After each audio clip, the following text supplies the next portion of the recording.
नमस्कार दोस्तों, आप देख रहे हैं अपना YouTube चैनल इतिहास की क्लासें, जिसमें आपका स्वागत है।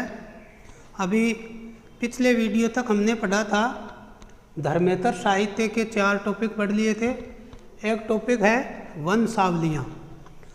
उस समय में प्राचीन काल में जो कुछ जातियाँ ऐसी होती थी हमारे देश में जो हम वंशावली लिखने का काम करती थी, जिसमें किसी जाति है या राजा महाराजा है या सभी का है, वो अपने पूर्वजों का इतिहास लिखते लिखते वो जातियाँ हैं वो घर घर जाकर अपना इतिहास लिखती थी।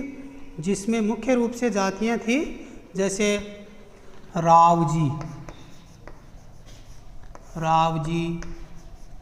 जागा, भाट, बारोट, ऐसी जातियाँ। ये क्या करती थी, घर घर जाती थी और लोगों के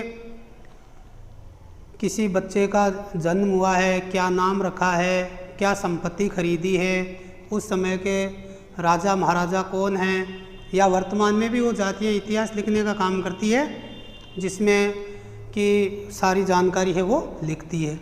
तो ऐसी वंशावलियाँ जो है उनसे हमें अपने इतिहास की जानकारी प्राप्त होती है। एक इसके बारे में मैं बता देता हूँ कि ये वंशावलियाँ हैं वो हमारी सरकार द्वारा या माननीय न्यायालय द्वारा इनको या इनके द्वारा जो प्राचीन जानकारी के तथ्य पेश किए जाते हैं उन्हें कानून के द्वारा मान्यता भी प्राप्त है।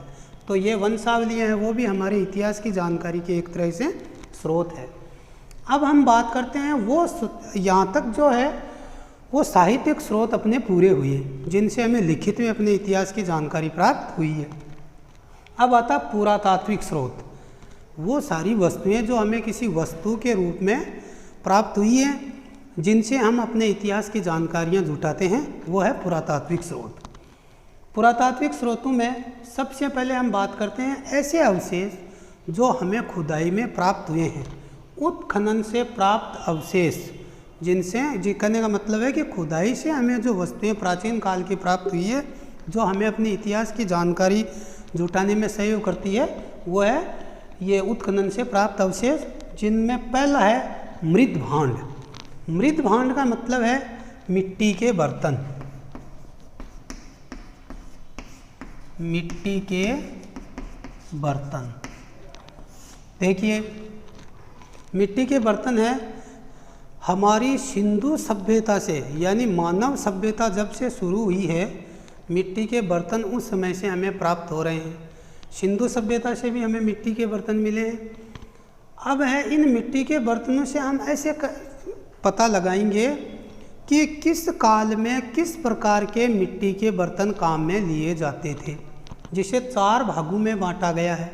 जिसमें पहला है गेरुए मिट्टी के बर्तन, इसके बाद में है लाल काली मिट्टी के बर्तन। यानी जैसे जैसे मानव सभ्यता अपना विकास करती गई इन मिट्टी के बर्तनों में भी सुधार होता गया।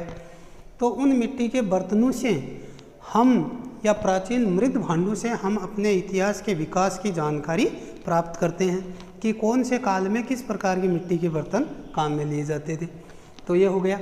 अब नंबर 2 आता है अभिलेख। देखिए कुछ ऐसी जानकारियां हैं जो हमें शिलालेखों पर या दीवारों पर लिखी हुई प्राप्त हुई है, वो अभिलेख के रूप से जानी जाती है। अभिलेख से संबंधित एक प्रश्न है कि विश्व में पहले अभिलेख लिखने वाला व्यक्ति कौन था, तो इसका उत्तर है दारा। एक दारा नामक राजा था जिसने ये अभिलेख लिखने की शुरुआत की। भारत में मुख्य अभिलेखों में नाम आता है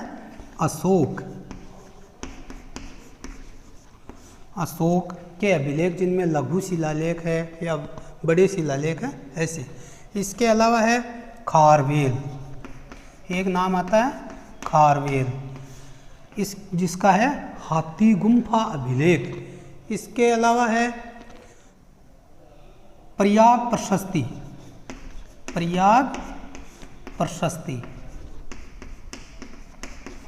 ऐसे अभिलेख हैं जिनसे हमें प्राचीन काल के राजा महाराजाओं की जानकारी प्राप्त होती है।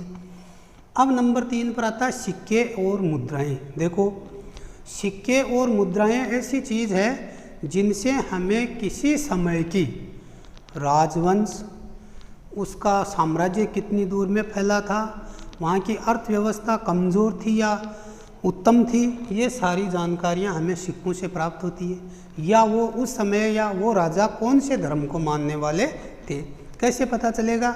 जैसे सिक्के हैं, कई ऐसे सिक्के हैं जिनके ऊपर तिथि भी लिखी होती है या कोई प्रतीक चिन्ह भी होता है।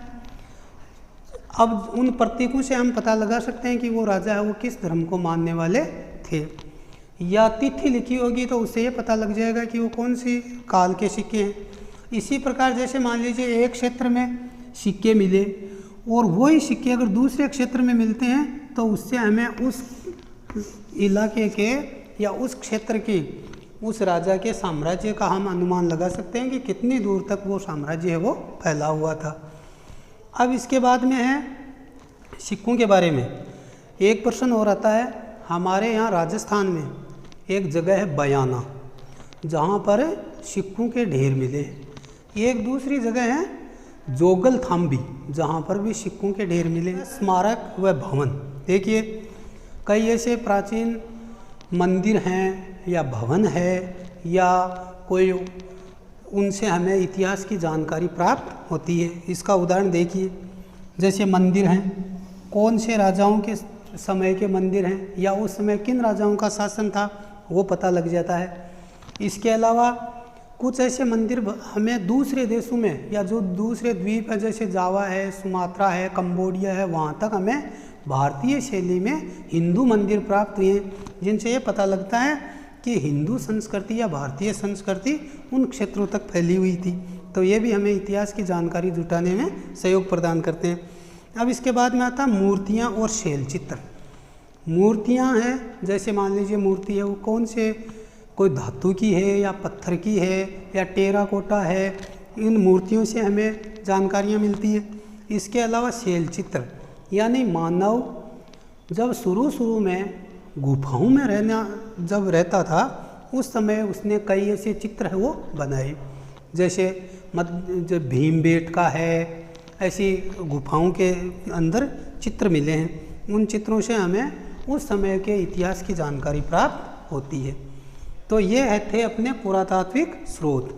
अब पुरातात्विक स्रोतों के बाद में अपना एक बिंदु आता है वैभवशाली भारत की उपलब्धियाँ। देखिए हमारे इतिहास में हमारी संस्कृति की समृद्धि या हमारी उदार संस्कृति के कुछ उदाहरण हैं जिनसे हमें हमारी वैभवता का पता लगता है।